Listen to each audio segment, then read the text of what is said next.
Good morning, friends and family. John Miller. My neighbor Shelley just gave me this little card here, Living the Dream. Coming at you here on a Monday, August 10th, 2020. I hope everyone's enjoying the summer. So the question today from Snohomish, Washington, how much of the sale price do I really get at closing? Or more specifically, what determines the seller's net proceeds? And those are good questions. Obviously, if you're selling a home, most people are usually buying another, or for whatever whatever your purpose is, you want to know what that proceeds is. And so the question is, what determines that? And so there's four things that come right off the top when you're selling a home. Number one, half the escrow fee, and that sometimes is negotiated between buyer and seller. Sometimes the seller ends up paying the entire thing, but neither on a level playing field. Generally, you're paying half the escrow fee. You're paying for title insurance, seller pays for that. You're paying excise tax, seller pays for that. And you're paying the real estate fees. That totals generally about, if you want to just kind of ballpark it, about 11% of the sales price. You can always just, any deal, you just take 11% of that, and that's your seller's cost right off the bat. Now, those are your closing costs. Obviously, if you have a mortgage or any other liens that are there, those get paid off at closing as well.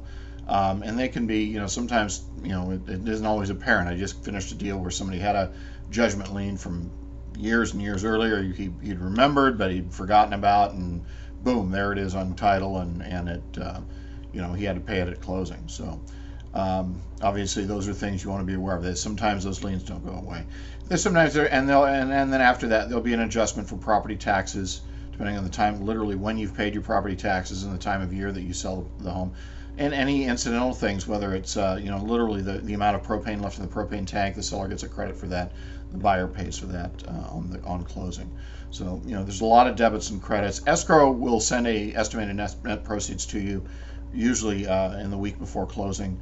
I usually provide one to my sellers if they request it when I prepare a listing presentation, just kind of because it's relevant information. If you're selling a home, here's what you would probably receive at closing, if you were just to cash out.